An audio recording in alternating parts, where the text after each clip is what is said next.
Namaste and greetings, and welcome to the Center for Spiritually Integrated Arts, a Centers for Spiritual Living teaching center.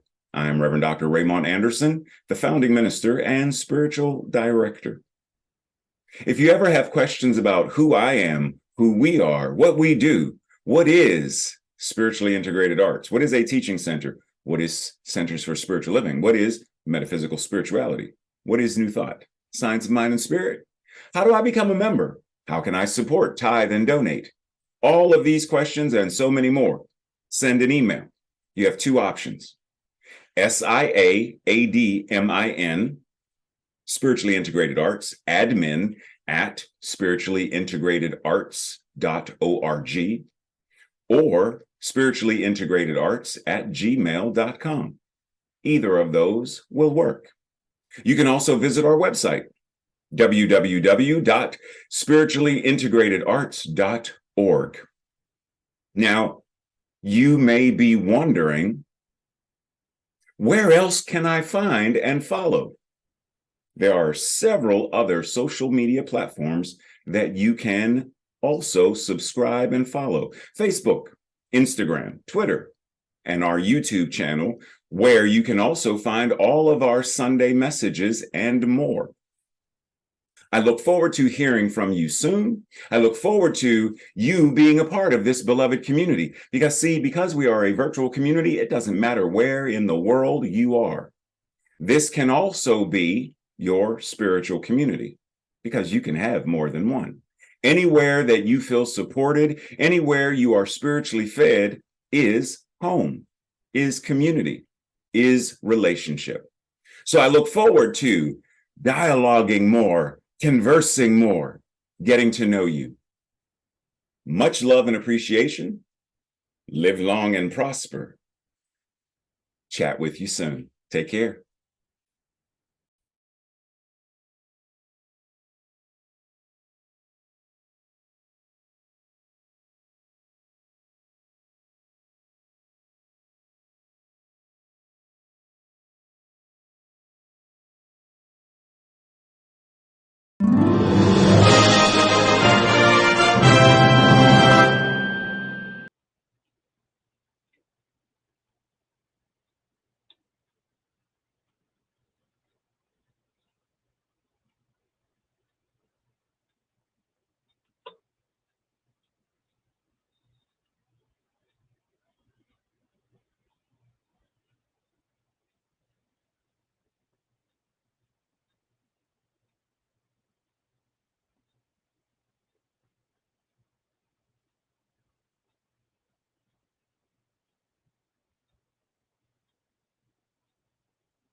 Namaste and greetings. October 8th, we continue our discussion with this idea of what it means to play with, to explore, to dive deeper into the mystery and the contradiction or seeming contradiction that paradox is. And today, we are specifically talking about what it means to get comfortable, getting comfortable with discomfort. Say again? Yeah, because we try to avoid anything that is uncomfortable 98% of the time. And yet today we are invited to start getting comfortable with discomfort. As we continue to explore the benefits of the paradox, it is imperative that we look at the various polarities that exist in our lives. Having an ineffective or obsessive attachment to one perspective or one belief or one way of doing things often causes us suffering. For example, when I first moved in to with Tracy when we were living in Maryland, this might have been even before I moved in, but she would have all of the cans in the cabinet facing one direction and all the bottles of water facing one direction. And I would purposely just go in and randomly turn so labels were facing in all kind of ways. And Tracy would be like, what are you doing? Having an ineffective or obsessive attachment to one perspective, one belief, or one way of doing whatever it is often causes suffering. Now, in order to engage in the process of healing and evolving and transforming, we have to be willing to remain open at the top. We have to be willing to open to understanding that there are alternative perspectives and alternative ways of doing things and seeing things and learning things and understanding things. And then, as we are better capable, better able, more possible, we find that there is a third way, quote unquote, or as the Buddha would call it, the middle way. And that encompasses this life affirming, expansive series of benefits and all of the other aspects that this seeming polarity, the poles of, when we have the full expanse of, we see the forest for the trees, we are better able to see in a grander way, which benefits our lives as a whole. But it is not comfortable doing so. Now, as we dive in, let's talk quickly about what is the definition of polarity. Just a simple definition. Polarity is when an entity contains two distinct and opposite poles that can either attract or repel each other. This term is commonly used in electricity, magnetism, chemistry, and electronic signaling to describe the flow of electrons. So, as you see right here, polarity is commonly used in a variety of different quote unquote sciences and ways of expressing and understanding science. Then it would make sense that on some level, this being the science of mind and spirit, that polarity would also have a place within our teaching where we are invited to say, well, where within science of mind and spirit, where within new thought, what is the entity that contains two distinct and opposite poles or opposite beliefs or opposite understandings that are attracting something or repelling something? Now, within the scope of chemistry, an example would be a water molecule. There are two charges that are present: the negative charge, seen as the red shade, and the positive charge, seen as the blue. Now, the poles do what? They attract, which they bind the molecules, therefore creating water. Within spirituality, a spiritual polarity is forces that come in pairs, negative and positive, yin, yang. Now, they're not, once again, they're not opposites, they're complements. Negative and positive aren't opposites, they're complements. They complement each other. Action, reaction, or action and inaction, the masculine, the feminine. You cannot only nurture certain energies within yourself. You cannot only nurture the yin because it throws you out of balance. There needs to be the third way, the middle way, the balance between yin, yang, light, dark. Okay? Now, there is this idea, just real quick, that would imply that you cannot, because as the last sentence says, could you know happy, or the last question, could you know happiness without sadness? So there's this implying that you have to have this to understand or experience this. And to answer the question, yes, you can know happiness without sadness. For example, we would have to understand, well, what is sadness? Because you can be happy for well, first of all, children don't even know the concepts of happy and sad. They simply know what it feels like. But you can be happy until there's some traumatic experience. There's a death in the family. It's the first time you've ever experienced grief, the first time you've ever experienced true sadness. But you didn't have to have that in order to understand happiness. Just want to throw that out there because many times in New Thought, we still imply that you have to have suffering in order to evolve. And you don't. You can have divine discord, which isn't suffering, that moves the energy of evolution. I've said it before, as an artist, as a creative, I don't have to suffer like a Van Gogh.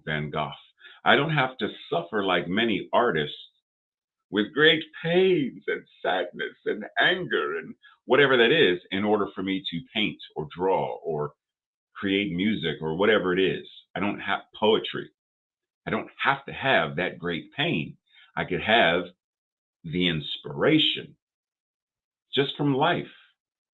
I can recognize the pain and suffering of another and choose to do a painting regarding something, say, apartheid. I didn't experience it. I didn't experience slavery, but I can be inspired by the events or the stories of those who did experience it and be inspired. So I don't have to have suffering. I don't have to have suffering in order to create, in order to evolve, in order to shift. You don't have to experience lack of health to experience health. You can experience health throughout your lifetime. There are people who have, from birth until death, have never had there may have been a cold, but they have never had any major life upsets or diseases, or they've been healthy. So, what we are focusing on is within the scope of polarity, instead of seeing them as two opposite ends of a spectrum, let's put them in a circular spectrum, much like the yin yang, a circle. So the poles connect. Where one ends, the other begins, like the snake eating its own tail. We don't have to suffer. Now, will there be discomfort in life? Yes, that is a given. There is pain. You're going to stub your toe, get a paper cut. It's going to happen. That's not suffering. And in the midst of, oh, paper cut. Now, what do? Do you sit there and pick at it till it becomes infected and now the whole thumb has to go? Or do you focus on the healing of, the relieving of the pain, relieving of the discomfort? But you recognize that there is discomfort. Now, when it comes to emotional stuff, we are deeply invited to what is the source of the discomfort? The paper cut, what was the source of, oh, then I'm more mindful not to do whatever it is that I did again. I may have just reached in and grabbed paper instead of mindfully looking at where I'm getting paper from, reach in and get it. But I'm busy doing things and I reach and, ow, paper cut. Or I'm so busy doing whatever it is that I'm doing, holding my car keys in my mouth, rushing to the door, carrying a thing of coffee, and I stub my toe as I'm trying to put on my shoes. Too many things all at one time without mindfulness. Dr. Holmes says, and let us not forget the importance of keeping our minds in a state of good natured flexibility. We must be flexible and tolerant as well as positive and affirmative. Keeping our minds in a state of good natured flexibility. Why? Why should we be flexible? What is the benefit of flexibility? Well, we understand the analogy of when there is a tree and the wind comes, the tree that can bend and sway is the tree that withstands the storm. We must be flexible and tolerant. Now, depends on what we are tolerating. I personally do not care for the word tolerate because many people tolerate abusive relationships and tolerate toxic patriarchy and tolerate the childishness of corrupt politicians, tolerating it rather than transforming it. And when he says positive, well, life affirming and affirmative, well, because you can, for me, yes, we must be flexible and understanding and aware and accepting of what is most life affirming for us and for others. That's my translation, Reverend Ray's remix. Because once again, there are many currently who are not accepting. They're not tolerant, they're not accepting, they are not open at the top, they are not flexible because there are those who will not accept when someone tells them, these are my pronouns. I'm not using those. Well, how is that any different if I said, use my name? My name is Raymond. I'm not calling you that. I've only ever heard someone say Raymond, so I'm going to call you Raymond. That's not my name, but it's what I'm calling you. How is that any different? When someone says that they are transgender, well, why would you deny them medical care, gender affirming care? Those are human rights. It's not political, it's human rights. Why would you deny the education of American history and the full expansiveness of American history, which includes genocide of the indigenous Americans, which includes the stealing of land, which includes the transatlantic slave trade, which includes Jim Crow. It includes a great many things. If we are going to truly embrace American history, then we cannot cherry pick. Well, we do the same thing with our spiritual practices. We do the same thing with theology. We cherry pick. People cherry pick. We select quotes and passages of books and authors and whatnot, and we throw them out there, which is fine. But sometimes our invitation is to have a deeper discourse. What is it that this quote, that this passage, that this intolerant, that this bigot, that this judgmental, that this critical, that this whatever it is, have a discourse, have a conversation. What does this really mean? What is the issue here? What is in consciousness that I am being invited to embrace, to accept, to understand, to heal, to be present for? Because if I'm not going to be present for it, if I'm not going to be aware of it, then I am denying such things as critical race theory. I'm going to say that doesn't exist. Being woke, no, this is where woke goes to die.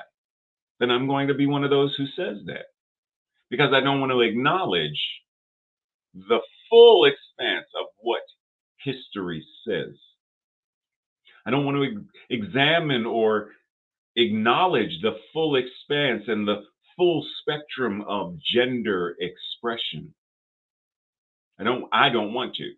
So I shut down. I close off. I am no longer open at the top. Elie Wiesel, prolific writer, Holocaust survivor.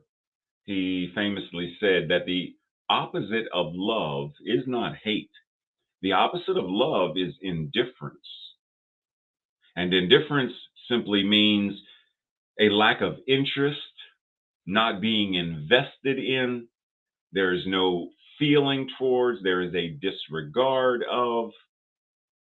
It's having a sense of nonchalance, a sense of apathy, callousness. Now, why is he saying this? Because there were many Germans who were indifferent towards Hitler and the Nazi Party, which is what gave them the ability to rise as they did.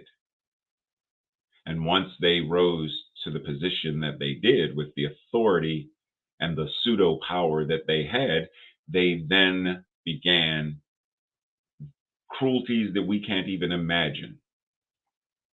The Holocaust.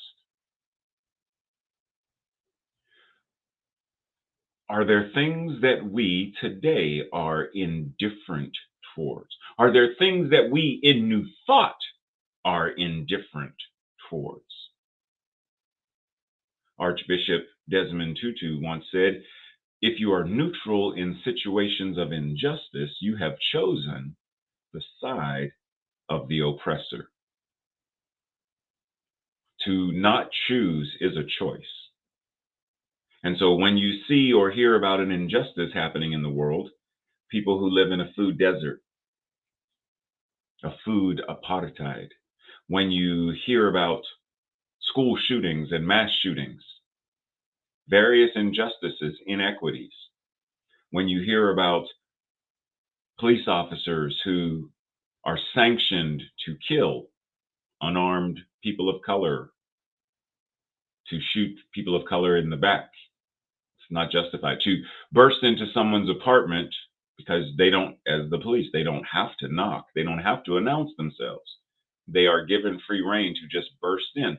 And when the person who doesn't know who's bursting into their home attempts to defend themselves, the police shoot them and they are justified. This is an injustice. If we remain neutral, or as Elie Wiesel said, indifferent or silent, then we have chosen the side of the oppressor. Is that what it means to be in New Thought? Is that what it means to be healthy? To be an effective steward of our divinity, our divine magnificence, of our health and well-being? Is that what it means? Because see, it's easy to understand that when a patient is talking, to their physician, their medical care physician, there are many people who will not tell their doctors everything. Tracy and I have had this conversation many times because we don't understand. Neither of us really understands, of all the people that you would keep a secret with, you refuse to be open with them. Of all the people, why would you keep secrets from your physician? Their job is to help keep you healthy. So when they say, do you do drugs? And you say no, and that's a lie, or you sidestep it, which is a lie, how do they take care of you? Have you been taking your prescription? Yes, but the truth is no. Are you feeling any discomfort or pain? Well, I don't want to tell them that it's in my groin because then, they're going to have me drop my pants, and I really don't like that feeling because it's uncomfortable exposing myself to my doctor, so I'm not going to tell them. I've noticed a lump in my testicles or a lump in my breast, but I don't want to tell them because then they may say something about, so I keep it quiet. Is that effective stewardship of our divine magnificence and this thing called life? Have I not chosen, through my silence, have I not chosen the side of disease, lack of health and well-being, non-life affirming energy? Have I not chosen that as the oppressor through my indifference and my silence, through my not speaking up for my own greater good and health and well-being? Now, it's easy to see it in the scope of the medical profession, but a physician is a physician just as we are metaphysicians. So, why keep quiet? Why keep secrets? Dr. Holmes says, keep the doorway of your mind open, feeling, thinking, communing with this life, capital L life, which we understand 99% of the times when Holmes writes this way, it references God. So, feeling, thinking, communing with God, know that it, capital it, God, fills you with light and with power because you are God. You are the incarnation of, you are the individualized expression of this life. So, what does it mean to feel God, think God, commune with God, to be filled with the light that is God and filled with the power that is God, even while being finite? Remember the presentation from our Sunday message last week? You are all of these things. You are infinite and also finite. You are human and you are also an individualized expression of God, both and. So, how do you keep the doorway of your mind open? How do you remain open at the top? That is what we say in CSL. Be open at the top, to which I always say, and be open at the bottom. Both and, yin, yang, light, dark. Be open to both. Receive through the ground, through the roots, as well as from the sunlight through the leaves and the branches. Both and, but we can only do that if we are open to it. Breathe.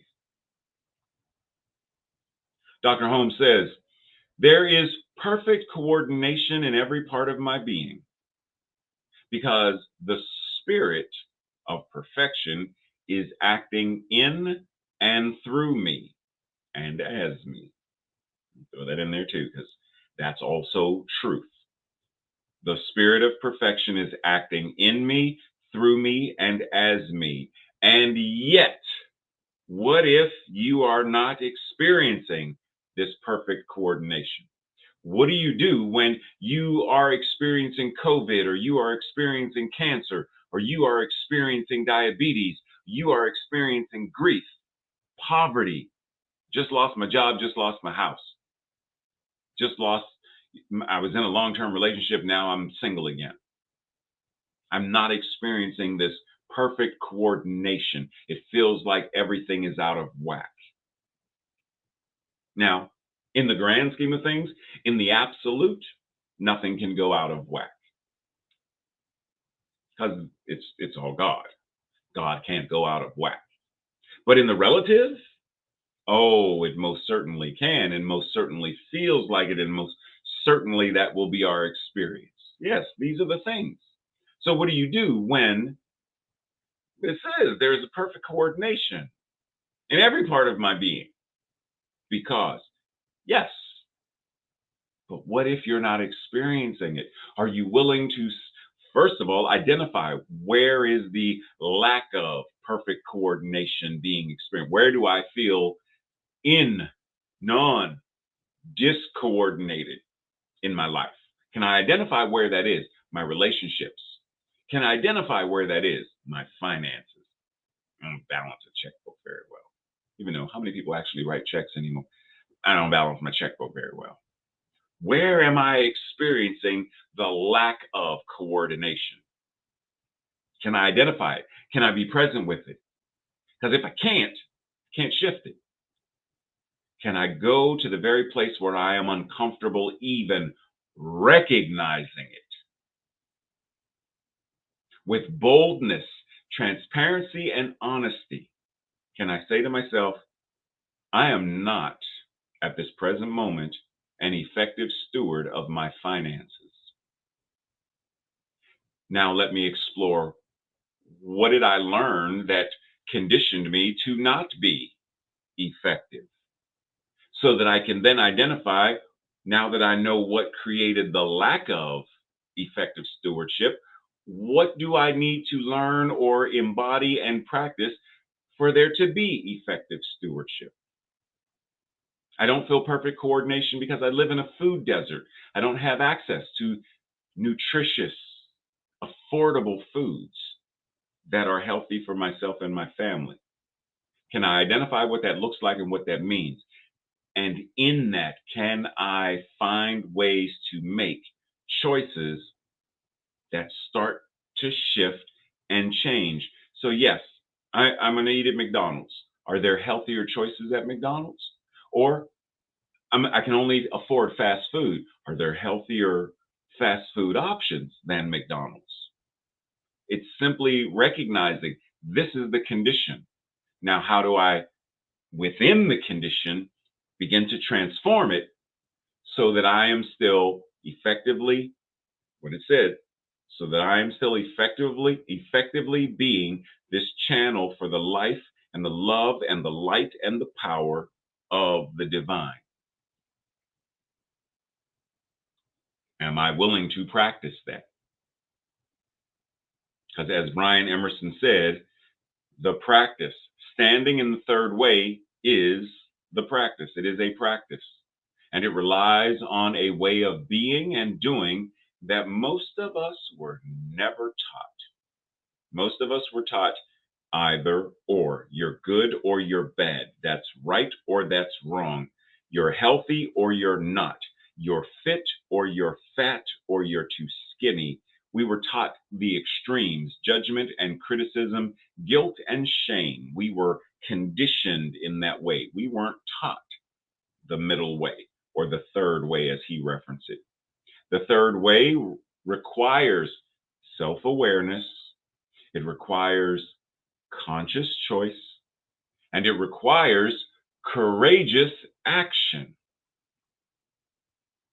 Courageous action. Because we're completely changing. And one of the things we're going to talk about next week, the courageous action is we are upsetting the apple cart. We are changing our worldview. We are changing our worldview in the same way that when you were in school or however you were taught, how were you taught to do this equation? Because, and I encourage you to go watch this video if you haven't before, the manner in which this child from China and this child from Japan do this equation boggled my mind. I had never seen math done in this way. There isn't only one way. Breathe.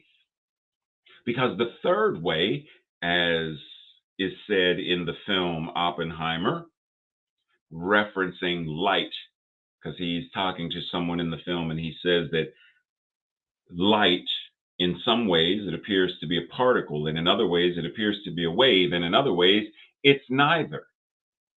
Right? Like it says, in an approximate way, light is both a particle and a wave. But in an exact representation, light is neither a particle nor a wave, but it is something more complex. Just like the image, which shadow is the correct shadow? All of them. But depending on where you are looking and how you are looking and your level of understanding, you may only see one way and swear that it's a triangle. I don't care what you say, you sinner. It's a triangle. There is only one way, the triangle. But it's a circle. Blasphemy. It's a triangle. What are y'all talking about? It's a square. What? Oh, you're one of those. It's a triangle. It's a circle. It's a square. The third way. So what happens when we're open to saying, this is what I see, but what if what I see isn't what I see? What if what I think isn't really what I think? What if I'm thinking regurgitated thoughts that someone gave to me that I haven't paused to think about what am I thinking about because I was taught not to think about it? As the scarecrow said, I would think of things I've never thought before, and then I'd sit and think some more. The third way invites us to think differently, to expand our awareness. In the Star Trek mythos, this gentleman, Sarek, Vulcan, logic without emotion, marries a human, which for a Vulcan is a no, no, no, no, no, no, no, no, no, no, no, no. But Sarek marries a human, and the two of them have a child, Mr. Spock. Now, Spock, because Vulcans supposedly have no emotions, but if you're familiar with the Star Trek mythos, you understand that Vulcans have emotions, but through generations and generations and generations, because their emotions are so intense, they have learned to suppress them in favor of logic. Now, which aspect of Spock is Spock? Is he more human? Is he more Vulcan? Or is Spock something that is neither human nor Vulcan, nor even the offspring of human and Vulcan?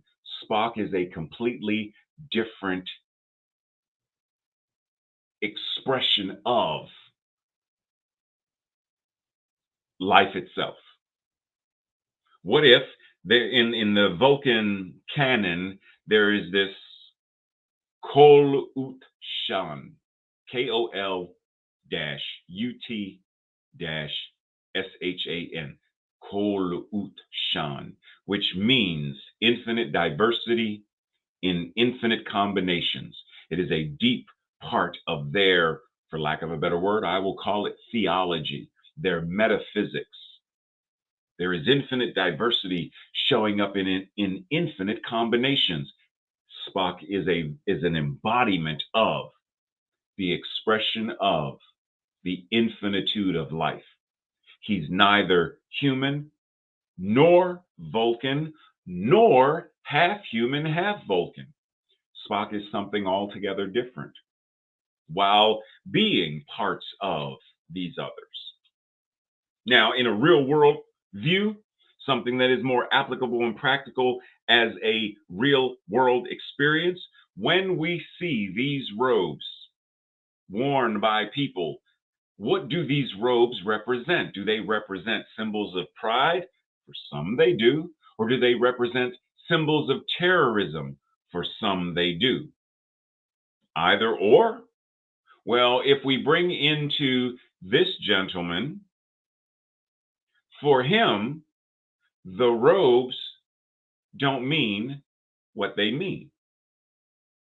For him, the people wearing the robes don't mean what the robes would indicate that they mean. For Daryl Davis, the robes represent the opportunity to heal, to build relationship, because this gentleman, for 30 plus years, has been engaging in conversation with Klansmen. And through the dialogue, through getting to know them and allowing them to get to know him, their paradigms have changed and they have surrendered their robes and their ideology of white supremacy, etc., have become friends with this black man and gave him their robes as a symbol of I surrender and relinquish this old for the new. What?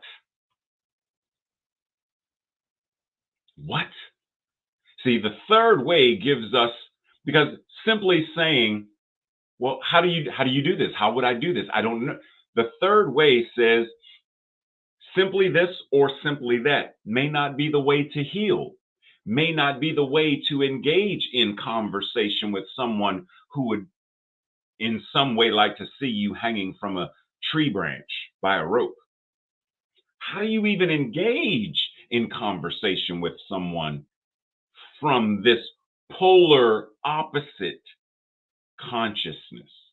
Well, clearly, Daryl has found a third way that works, and he has used it to transform his own life and the lives of many clansmen over a 30 plus year period of time. Are we also willing to attempt the third way regarding our own relationships with friends and family, our own relationships with our own bodies, our own relationships with our spiritual centers and our philosophy? Are we willing? What is the third way that creates the beloved community? What is the third way that creates a world that works for all? What is the third way that protects the climate and the earth, clean water? What is the third way that acknowledges and honors the indigenous Americans by giving them their land? What is the third way that brings equity and justice to the world? Brene Brown says, in these challenging moments of dissonance, we need to stay curious and resist choosing comfort over courage. It is brave to invite new information to the table, to sit with it and hear it out. It is also rare these days.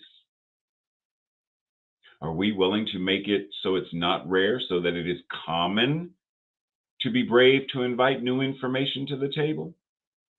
So that it is common to sit with it and hear it and converse with it? So that it is common to be within the beloved community? So that it is common for equity and justice to be the norm? Are we willing to flip this third way so that it is no longer rare? Breathe. Rahil Farouk says, intelligence is to spot paradoxes, whereas wisdom is to live by them. Living by paradox is living within the space of the mystery, living within the both and. For example, when you see these seeds, are you able to not only see where the seed is from, but also able to see where it is going, what it is becoming simultaneously? Both and. When you look at the seed, can you both see where it is from and where it is going? See, it's from the apple tree and it becomes the apple tree. Both and. And even beyond that, it is from the orchard, the tree, the apple.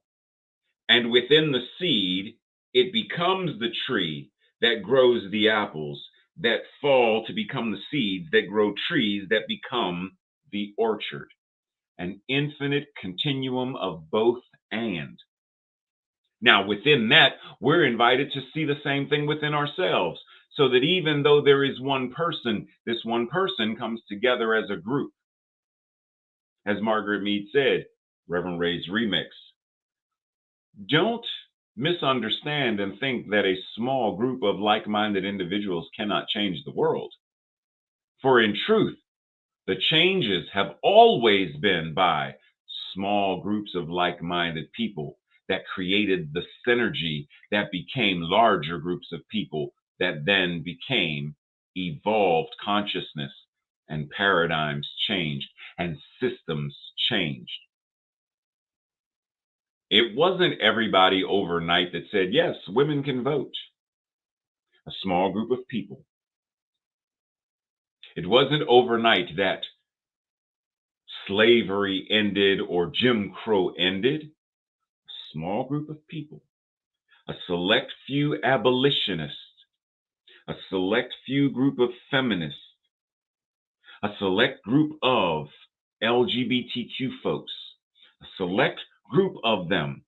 And the energy grew and it grew and became the suffragist movement, the civil rights movement, the gay liberation movement. We are no different than the apple. Let us also understand one, where are we from and where are we going simultaneously? What are we as humans who are also both and the divine in this moment? And as we come together in small groups of like minded in the beloved community of our CSL or our unity or wherever we are, how do we create the synergy and energy of creating so that the energy ripples in the same way that the suffragists, which they're not done, right? Like women don't universally have everything that the male counterparts have. Women are still experiencing inequities in salary, in healthcare. Women are still, right? So don't get it twisted and let's think that, oh, well, civil rights movement, finally, the Negroes have arrived. And no, no, no, no, no, no, no. There's still a great wave of colonized consciousness that is still the oppressive energy that is showing up around the planet. So, what is our invitation to see? I am both God and this individualized expression that we call human. And I am able to see where I am from, both my human ancestors and my divine origin. And I am able to see what is mine to do to move forward, to evolve, to spiral upwards, to share with the world, to be a beneficial presence in the world. Both and. Reverend Ray says, ask questions and rest in the mystery where both and reside.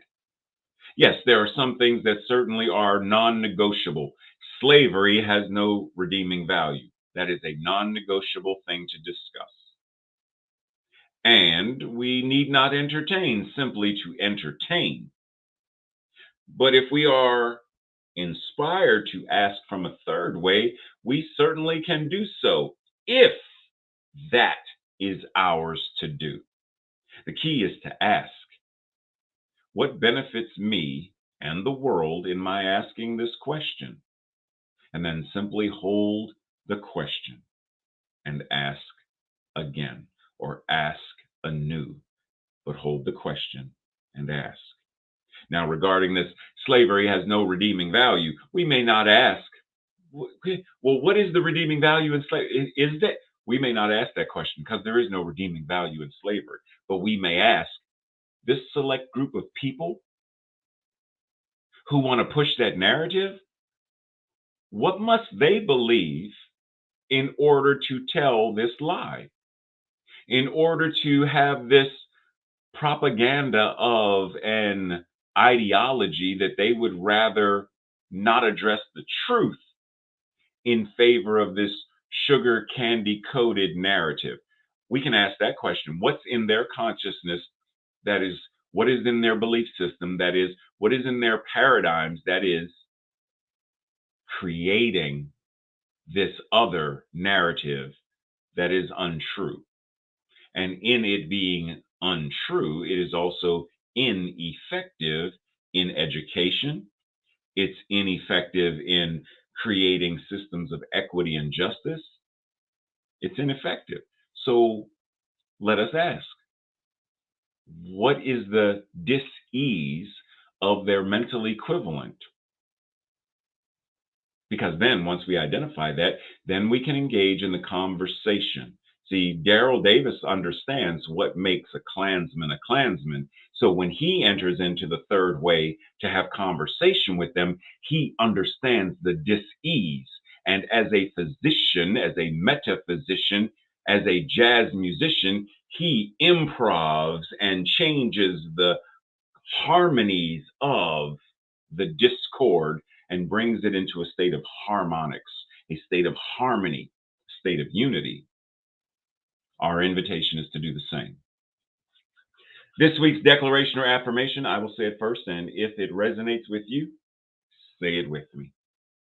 I am open to vast possibilities as I discover multiple perspectives. Together, I am open to vast possibilities as I discover multiple perspectives. And we breathe, and so it is.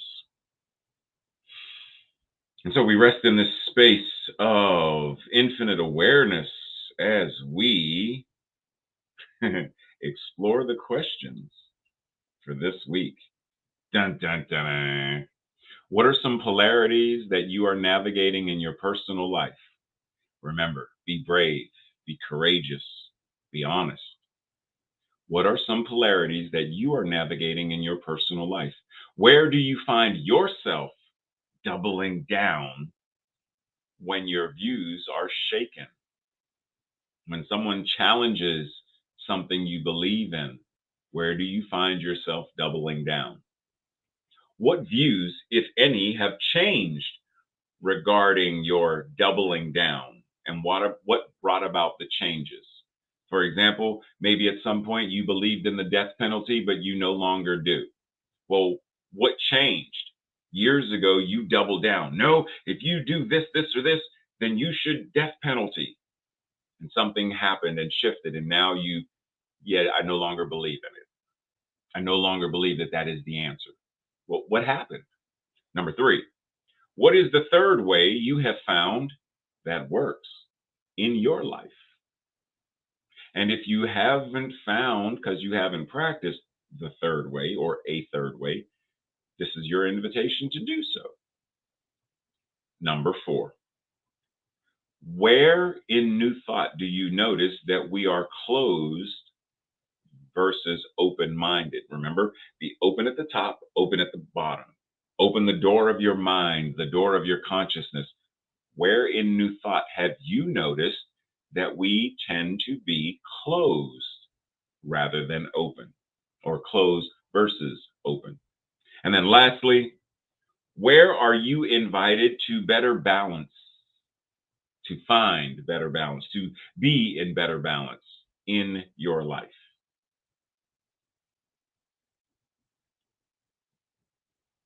Just saying. Now let us anchor in and ground and close out in truth via the thing that we refer to as spiritual mind treatment, affirmative prayer, declaring the truth of our being. Simply sitting right here and knowing that there is this vast, infinite mystery, but that the mystery is not a mystery to the divine. That which is, is. And yet, in this finite form, there are things that we cannot know in totality. I know that there is another side of the earth, and I know that there is a Japan, and I know that there is a Kyoto. I know that this exists, but it is a mystery to me what is going on there while I am here. But I know it is a there. I know there are people there. I know that they are eating things and singing things and doing things and living. But it is a mystery to me where I am, doing what I am doing, living what I am living, eating what I am eating. It is a mystery, as are many things. I do not need to know the full expansiveness of all that is math or quantum mechanics. I do not need to have the mind of Oppenheimer. His mind is his mind. My mind is my mind. And his mind and my mind are still expressions of the one mind. So my mind, where I am, and individualized expression of, I experience the mystery with courage, with openness, with curiosity. Because as I am willing to step into it, as I am willing to ask the questions and have the conversations, to greater self awareness, greater self exploration, then I am nourished through the roots and through the leaves. And as I am nourished by the light and the power that is the divine, then my life blooms. And then I sow more seeds, and there are more things that bloom. And I sow more seeds, and there are more seeds to plant, and more seeds to sow, and more to harvest, because there is more that is growing and more that is blooming. And I am known by the fruit that I bear. And so I do the work. And I know that what is true for me is true for everyone listening. We engage in the practice. We are willing to be uncomfortable in order to heal. We are willing to be uncomfortable in order to evolve. We are willing to be uncomfortable to create a world that works for all. Because in the discomfort, our spiritual muscles grow stronger. We may be sore from the push ups or the pull ups, but we grow stronger. And systems erode so that new systems may grow. The law says yes. That means it's already done, it's already answered. And now we go out and live as this truth, anchored and steeped in principle. We are the very embodiment of what we know. What is true about God is true about us. And so it is. Namaste, much love, much appreciation. See you in the Zoom room.